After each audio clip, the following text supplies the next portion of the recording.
ഈ ഫിലോമിനയുടെ കയ്യിൽ നിന്ന് വെട്ടിക്കൊള്ള ഭയങ്കര വെട്ടാണല്ലോ വെട്ടുന്നത്. അയ്യോ ചാടി കയറുന്നു, വെട്ടുന്നു, ആ ഫെൻസിങ്ങിന് വെട്ടുകൊള്ളുന്നു, മതിലെ വെട്ടുകൊള്ളുന്നു, ലാസ്റ്റ് തലയും കൊത്തി വീഴുന്നു. സിദ്ദിഖൊക്കെ ഓടി വന്ന് നേരെ ഒരു അടുത്ത പറമ്പിലേക്ക് മറിഞ്ഞു വീഴാണ്. അപ്പൊ അപ്പുറത്ത് മറ്റവന്മാരും 3 പേരുണ്ട്. അപ്പൊ ആലോചിച്ചാണ് ഇനി ആ പടം കാണുമ്പോൾ ശ്രദ്ധിക്കണോട്ടെ. സിദ്ദിഖൊക്കെ വീണ് കഴിയുമ്പോൾ അടുത്തത് ആ ഷോട്ട് കട്ട് ചെയ്യേണ്ട ആവശ്യമില്ല, പക്ഷെ ആ ഷോട്ട് കട്ട് ചെയ്തിട്ട് അശോകനിൽ നിന്ന് തുടങ്ങാണ്. അശോകൻ തിരിഞ്ഞു. അപ്പൊ സിദ്ദിഖൊക്കെ പറയണു, എടാ അത് കള്ളന്മാരെ, ചതിയന്മാരെ, ഒരു അപകടം വരുമ്പോ ഇങ്ങനെയാണോ കാണിക്കണത്?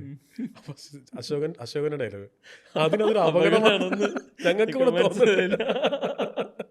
ഒരുത്തിന് വെട്ടുകത്തിക്ക് വെട്ടണം മനസ്സിലായില്ല, ഇതൊരു അപകടമാണ് എന്ന് പറയുന്ന വളരെ സട്ടിലായിട്ട് തുടങ്ങുന്ന പരിപാടിയുണ്ട്. അപ്പോൾ ഈ ഒരിക്കലും ഇയാളുടെ കൂട്ടുകാരനല്ല കൂട്ടുകാരല്ല, ഇപ്പോൾ ഗീതാ വിജയന്റെ അങ്ങളുടെ കൂട്ടുകാരല്ലല്ലോ ഇവര്. അങ്ങനെ ഈ പെണ്ണിനെ വളയ്ക്കാൻ വേണ്ടി പറയുന്ന ഒരു ചെറിയ നുണ അവരുടെ ജീവിതത്തെ 360 ഡിഗ്രി എടുത്ത് കറക്കി വെക്കുന്നു എന്ന് പറയുന്നതാണ് നോട്ട്. ഒരു കുഞ്ഞു നുണ ഉണ്ടാക്കുന്ന ഇമ്പാക്ട്.